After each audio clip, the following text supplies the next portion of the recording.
அரசாங்கத்திற்கு காத்திருக்கும் கடும் வெள்ளத்தாம் நாமல் ராஜபக்ஷ எச்சரிக்கை.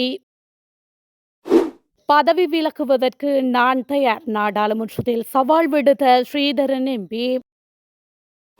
மாவீரர் நாள் நினைவேந்தல் குறித்து என்பிபி தரப்பு வெளியிட்ட அறிவிப்பு.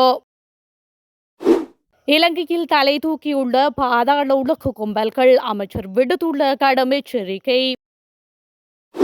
கொட்டாஞ்சேரி துப்பாக்கி சூட்டை நடாத்திய மூவர் யாழில் கைது.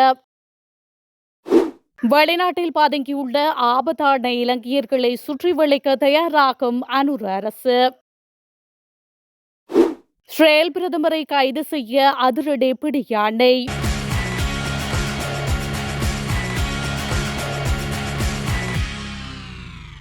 மாவீரர்கள் தொடர்பில் தேசிய மக்கள் சக்தி அரசாங்கம் நல்ல தீர்மானம் எடுத்திருப்பதால் மக்கள் அச்சமின்றி நினைவு கூர்வார்கள் என தேசிய மக்கள் சக்தியின் வடமராட்சி அமைப்பாளர் சாம் தெரிவித்துள்ளார்.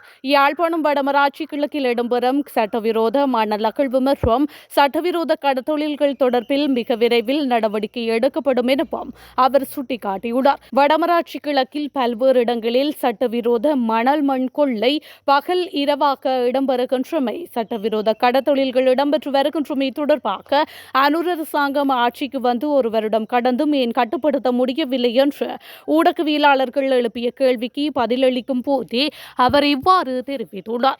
இங்கவர் மேலும் தெரிவிக்கையில், அரசாங்கத்தின் கீழ் இயங்கும் அரசு இயந்திரமான அதிகாரிகள் நடவடிக்கை எடுக்க தவறியுள்ளனர்.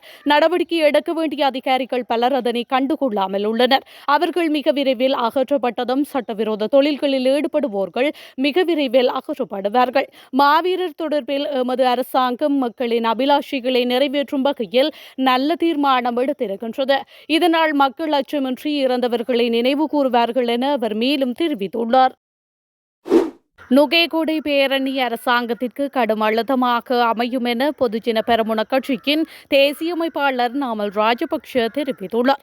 இது தொடர்பில் ஊடகங்களிடம் அவர் மேலும் கூறுகையில், நாட்டு மக்களுக்கு வழங்கிய வாக்குறுதிகளை நிறைவேற்றுமாறு அரசுக்கு அழுத்தம் கொடுக்கும் வகையிலேயே நுகேகொடையில் எதிர்வரும் 21ஆம் தேதி பேரணி இடம்பெறவுள்ளது.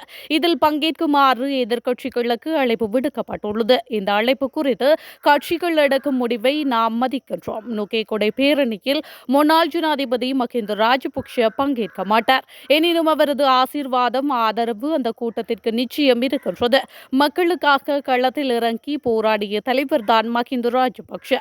அவரின் வழிகாட்டுதலுடன் எமது பயணம் தொடரும். நுகேகொடை அரசியல் சமரானது அரசுக்கு நிச்சயம் கடும் அழுத்தமாக அமையும் என்று அவர் மேலும் தெரிவித்துள்ளார். ஹெரோயின் போதைப்பொருளுடன் கைது செய்யப்பட்ட அதிபரின் தொலைபேசியில் பல அரசியல்வாதிகளின் பெயர்கள் மற்றும் தொலைபேசி எண்கள் சேமிக்கப்பட்டிருப்பதாக தெரியவந்துள்ளது.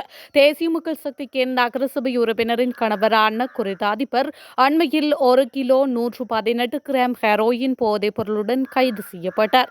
அதனைத் தொடர்ந்து தம்புத்தேகம நீதவான் நீதிமன்றத்தால் பிறப்பிக்கப்பட்ட உத்தரவின்படி மேலதிக விசாரணைக்காக அவர் நவம்பர் 12ஆம் தேதி வரை விளக்கமறியலில் வைக்கப்பட்டார். அதுடன் தனது கணவர் மற்றும் மகன் மீது போதைப்பொருள் கடத்தல் குற்றச்சாட்டு சுமத்தப்பட்ட சம்பவத்தை தொடர்ந்த பேலியகுடை நகரசபையின் தேசிய மக்கள் சக்தி உறுப்பினரான அவரின் மனைவியும் பதவி விலக்கியதோடு இந்த விடயம் தொடர்பில் தனக்கு எதுவும் தெரியாது என்றும் அவர் கூறியிருந்தார். இவ்வாறானதொரு பின்னணியில் கைது செய்யப்பட்ட அதிபரின் தொலைபேசியை ஆராய்ந்ததில் அவர் சமீப காலங்களாக ஏராளமான அரசியல்வாதிகளுடன் நெருங்கிய தொடர்பில் இருந்து வந்துள்ளமை கண்டுபிடிக்கப்பட்டுள்ளது. குறித்த தொலைபேசியில் அரசியல்வாதிகளின் தொலைபேசி எண்கள் பதிவு செய்யப்பட்டிருப்பதும் தெரியவந்துள்ளது. கொழும்பில் துப்பாக்கி சூட்டினை நடாத்திய மூவர் நேற்றைய தினம் யாழ்ப்பாணம் மானிப்பாய் பகுதியில் வைத்து கைது செய்யப்பட்டுள்ளனர். கொழும்பு கொட்டாஞ்சேரி பகுதியில் நேற்று நடந்த துப்பாக்கி சூட்டு சம்பவத்தில் ஒருவர் படுகாயமடைந்த நிலையில் வைத்தியசாலைக்கு அனுமதித்த நிலையில் உயிரிழந்துள்ளார். அந்த வகையில் துப்பாக்கி சூட்டினை நடாத்தியவர்கள் யாழ்ப்பாணம் மானிப்பாய் பகுதியில் பதுங்கியிருந்துள்ளனர். இந்த நிலையில் யாழ்ப்பாணம் மாவட்ட சிரேஷ்ட போலீஸ் அத்தியட்சகரின் வழிகாட்டலின் கீழ் மானிப்பாய் போலீஸ் குறித்த சந்தேக நபர்களை கைது செய்துள்ளனர். கொட்டாஞ்சேரியை சேர்ந்த ஆண்கள் இருவரும் பெண் ஒருவருமே இவ்வாறு கைது செய்யப்பட்டுள்ளார். கைது செய்யப்பட்ட சந்தேக நபர்கள் இருவரும் மானிப்பாய் போலீஸ் நிலைய கண்காணிப்பில் வைக்கப்பட்டுள்ளனர். அவர்களை பாரமெடுப்பதற்காக கொட்டாஞ்சேரி போலீசார் வருவதாகவும் தெரிவிக்கப்பட்டுள்ளது. தான் சட்டவிரோதமாக சொத்து சேர்த்திருந்தால் அல்லது யாருக்காவது மதுபான சாலைகளுக்கு சிபாரிசு செய்திருந்தால் அல்லது தனது பெயரில் எடுத்திருந்தால் உரிய விசாரணை நடாத்தி தன் மீது சட்ட நடவடிக்கை எடுத்து தனது பதவியை பறிப்பதற்கு பூரணமாக சம்மதிக்கின்றேன் என்று நாடாளுமன்ற உறுப்பினர் சிவஞான ஸ்ரீதரன் தெரிவித்துள்ளார்.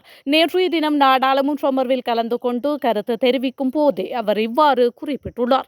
தொடர்ந்தும் கருத்து தெரிவித்த அவர் கடந்த 2025 அக்டோபர் 23ஆம் தேதி அன்று நாடாளுமன்ற சிறப்புரிமை மீறலில் நான் ஈடுபட்டதாக குறிப்பிட்டு உண்மைக்கும் அறத்திற்கும் மாறான வகையில் நாடாளுமன்ற உறுப்பினர் சாமர் சம்பத்தினால் எனக்கு எதிரான சிறப்புரிமை மீறல் மனு ஒன்று சமர்ப்பிக்கப்பட்டுள்ளது. சிவில் புத்தி பெரமுன அமைப்பை சேர்ந்த சஞ்சய் மகவத் என்பவரால் நான் சொத்துக்கள் குவித்து வைத்திருப்பதாக நிதி குற்றப்புலனாய்வு பிரிவில் முறைப்பாடு ஒன்றும் செய்யப்பட்டுள்ளதாக சமூக வலைதளங்களில் பார்வையிட்டேன். இந்த விடயம் குறித்து நேர்மையான விசாரணை நடாத்துமாறு குறிப்பிட்டிருந்தேன். 3.5 மாதங்கள் கடந்த போதும் நிதி குற்றப்புலனாய்வு பிரிவினரால் இந்த முடிவுகளும் வெளியிடப்படவில்லை என்று அவர் மேலும் குறிப்பிட்டுள்ளார். ஒழுங்குமிக்கப்பட்ட குற்ற கும்பல்கள் மற்றும் வன்முறை கும்பல்கள் அதிகமாக நடைபெறும் 7 போலீஸ் பிரிவுகள் அடையாளம் காணப்பட்டுள்ளதாக பொதுமக்கள் பாதுகாப்பு அமைச்சர் ஆனந்த் விஜயபால தெரிவித்துள்ளார். பொது பாதுகாப்பு மற்றும் நாடாளுமன்ற விவகார அமைச்சர் ஆனந்த் விஜயபால நேற்று நாடாளுமன்றத்தில் இதனை தெரிவித்துள்ளார். மேற்கு மாகாணம் மற்றும் தெற்கு மாகாணத்தில் இந்த போலீஸ் பிரிவுகள் அமைந்துள்ளதாகவும் அமைச்சர் கூறியுள்ளார். மேற்கு மாகாணத்தில் கொழும்பு வடக்கு, நுகேகொடை மற்றும் கம்பகா, தென் மாகாணத்தில் எல்பிட்டி, காலி, காலி மற்றும் மாத்தறை போன்ற போலீஸ் பிரிவுகள் அடையாளம் காணப்பட்டுள்ளன. மேலும் இந்த குற்றவாளிகள் பற்றிய தகவல்கள் புலனாய்வு அதிகாரிகள் மற்றும் உளவாளிகள் மூலமாகவும் பெறப்படுவதாகவும் பாதாள கும்பல்கள் மற்றும் குற்றவாளிகளை கைது செய்வதற்கான நடவடிக்கைகள் தொடர்ந்து மேற்கொள்ளப்பட்டு வருவதாகவும் அமைச்சர் சுட்டிக்காட்டியுள்ளார். இந்த பகுதிகளில் கூடுதல் போலீஸ் பாதுகாப்பு நிறுவப்பட்டுள்ளதாகவும் குற்றவாளிகள் தப்பி செல்லும் போது அவர்களை கைது செய்ய சிறப்பு மோட்டார் சைக்கிள் குழுக்கள் நிறுத்தப்பட்டுள்ளதாகவும் அமைச்சர் கூறியுள்ளார். மேலும் பாதாள உலக குற்றவாளிகளை கட்டுப்படுத்த சோதனைகள் உள்ளிட்ட தேடுதல் நடவடிக்கைகள் தொடர்ந்தும் மேற்கொள்ளப்படும் என்றும் அமைச்சர் தெரிவித்துள்ளார். பாதாள உலக மற்றும் போதைப்பொருள் கடத்தல்காரர்கள் சட்டவிரோதமாக கையகப்படுத்திய சொத்துக்கள் குறித்த தகவல் தேடப்படும் என்றும் அத்தகைய சொத்துக்களுக்கு எதிராக சட்டத்தை நடைமுறைப்படுத்த நடவடிக்கை எடுக்கப்படும் என்றும் அமைச்சர் கூறியுள்ளார். வெளிநாடுகளில் பதுங்கியிருக்கும் 23 போதைப்பொருள் கடத்தல்காரர்களை கைது செய்ய இன்டர்போலின் உதவியை இலங்கை போலீஸ் போதைப்பொருள் தடுப்பு பணியகம் நாடியுள்ளது. குறித்த 23 பேரும் சர்வதேச போதைப்பொருள் கடத்தல்காரர்களுடன் இணைந்து இலங்கையில் போதைப்பொருள் கடத்தலில் ஈடுபட்டுள்ளனர். வெளிநாடுகளில் வசிக்கும் கடத்தல்காரர்களை கைது செய்து இலங்கைக்கு நாடு கடத்தும் வகையில் அனைவருக்கும் எதிராக சிவப்பு பிடியாணை பிறப்பிக்கப்பட்டுள்ளதாக போலீஸ் போதைப்பொருள் தடுப்பு பணியகம் தெரிவித்துள்ளது. இஸ்ரேல் பிரதமர் பெஞ்சமின் நெதன்யாகுவிற்கு துருக்கி அரசாங்கம் பிடியாணை உத்தரவை பிறப்பித்துள்ளது. காசாவில் அவர் இனப்படுகொலை செய்ததாக கூறி இந்த முடிவு எடுக்கப்பட்டுள்ளது. இஸ்தான்புல் வழக்கறிஞர் அலுவலகத்தின் வெள்ளிக்கிழமை அறிக்கைகளின்படி போரில் ஈடுபட்ட 37 மூத்த அதிகாரிகளுக்கு எதிராகவும் பிடியாணை பிறப்பிக்கப்பட்டுள்ளது. இவர்களில் இஸ்ரேலிய பாதுகாப்பு அமைச்சர் இஸ்ரேல் காட்ஸ், தேசிய பாதுகாப்பு அமைச்சர் எடமர் பென் இக்வேர் மற்றும் ராணுவ தளபதி லெப்டினன்ட் ஜெனரல் இயல் ஜமீர் ஆகியோர் அடங்குவதும் குறிப்பிடத்தக்கது.